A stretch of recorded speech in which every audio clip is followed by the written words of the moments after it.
What's going on, everyone? It's Fuzzy. Welcome back to yet another MLB recap. We have a lot to get into today, so if this is your first time on the channel, we talk baseball every single day. So if you want to hit subscribe, that would be cool. But we're going to go ahead and start off the recap with some breaking news. The Tampa Bay Rays are spending money. What, is Jesus coming back next? Because the Rays, they never do this, but for the 20-year-old phenom, Wander Franco, they got the deal done. He will be staying with Tampa Bay for the next 12 seasons. Well, he could be staying there if he opts in, because there will be an opt-out after his age 30 season, but the deal right now is $185 million guaranteed, and if he goes the full 12 years, it will be $223 million. That is $18.5 million a year. We're going to talk about Ronald Acuna Jr. and Ozzie Albies in just a second, because they need to fire their agents immediately. Again, we will talk about it, but Wander Franco just got the bag, and it's crazy because before he even got this extension, he was still making a ton of money. I mean, when he showed up to his first ever start in the big leagues, he pulled up in a Rolls-Royce SUV. I mean, with the money that he's going to get now, he might as well go buy the actual Batmobile from the Dark Knight.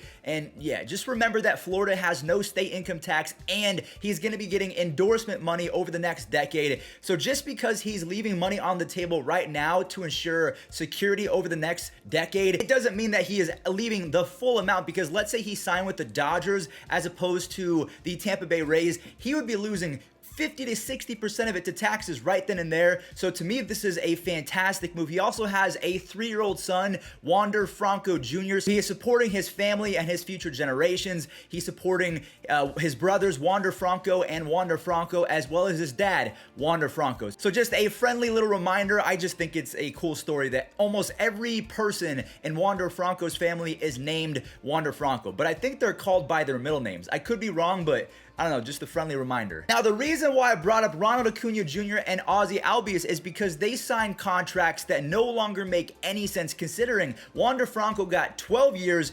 $223 million. Fernando Tatis got, what, 13 years, $330 million. Ronald Acuna Jr.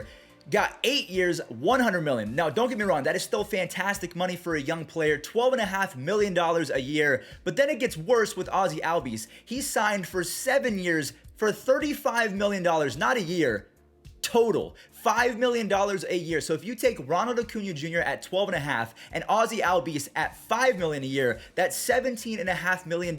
So if you combine Ronald and Ozzie's salary over the next 5 seasons, it will not be more than Wander Franco. I mean, you can combine the both of them, and Wander Franco is going to be making more. So that is the full story in a nutshell. Wander Franco is going to be supporting all the Wander Francos of the world for the next 12 years, and he can opt out at 30 years old and get another $300, maybe $400 million contract if he plays the way that we think he's going to. Now, before we talk about the other moves that happen in Major League Baseball, I do want to discuss the Comeback Player of the Year winners. We have Trey Mancini. This one was fairly evident as he comes back from cancer. So shout out to Trey Mancini for winning the Comeback Player of the Year in the American League. And then in the NL, Buster Posey goes out with a bang. He wins the Comeback Player of the Year. He had the highest batting average for any catcher in their last season ever. He had an almost 900 OPS. I mean, the guy was absolutely unreal. I really wish that he could have stayed healthy over the course of his career, but his body took a ton of torture, especially when you're a catcher. I mean, it's not forgiving. I would not want to be a catcher at all. All right, let's talk about a move that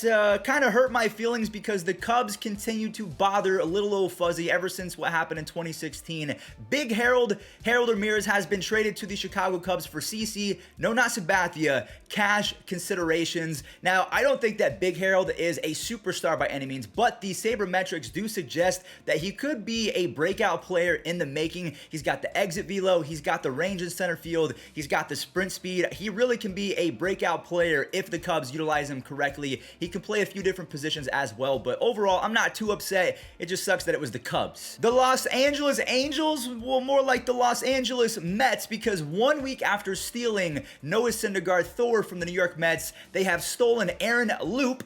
I don't know why, but in my script, it has Aaron Soup. It is definitely not that, although I do think good soup is always needed, especially during the winter time. But Aaron Loup was absolutely unreal this year. A .95 ERA in just under 60 innings with a 9.1 strikeouts per 9 and a 2.45 FIP. So the Angels, they're going to rely on Joe Adell, Brandon Marsh. I think they're both going to contribute. And if Anthony Rendon can stay healthy, and if the Angels can add not just 2 pitchers, to me, they probably need 3 more pitchers, 2 ace level guys, or 1 ace level guy and 2 more bullpen guys to really round out that team. The Astros, they're probably going to lose Carlos Correa, but they do get back Justin Verlander, so they should still be reliable. But to me, the AL West might be up for grabs if the Angels can keep adding pieces and get Mike Trout back and healthy, along with Shohei Ohtani and Anthony Rendon.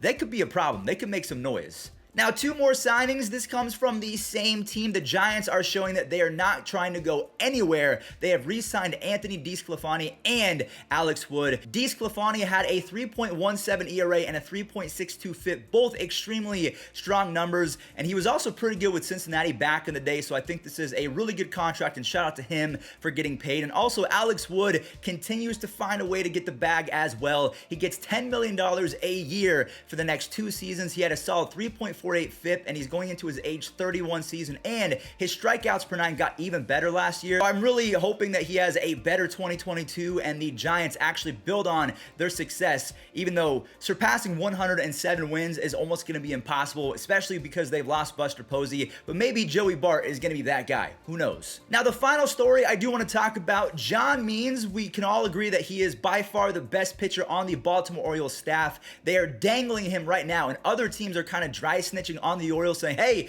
don't you guys be accepting this. They're using John Means as bait, so be aware. The reason why I say be aware is because he was fantastic in the second half, but he was kind of known for being good because he was using sticky stuff. There are tons and tons of videos of him being caught using it. He threw a no-hitter in the first half. He was sensational. I mean, I think he was an all-star as well, but then in the second half, he almost had a 4.5 ERA, and after they banned the sticky stuff, he was just not the same guy. Maybe he can retune his mechanics and another team will take a flyer on him, because I believe he's only going to make $3 million and he's going into arbitration, so he's still very cheap. He could be a solid 2 or 3 starter for a championship level team. I mean, really every team aside from the Dodgers, I feel like. But that is going to do it for today's MLB recap. Thank you all so much for watching. Now, during the season, we have a This Day in MLB History, but because it's the off season, I can't just show clips, so we're just going to go ahead and end these videos with random clips that I see on Twitter. And today, I want to show a clip from my boy Tim Lincecum. He throws a no-hitter. High in the air and catchable. Blanco hits a no-hitter for Tim Lincecum.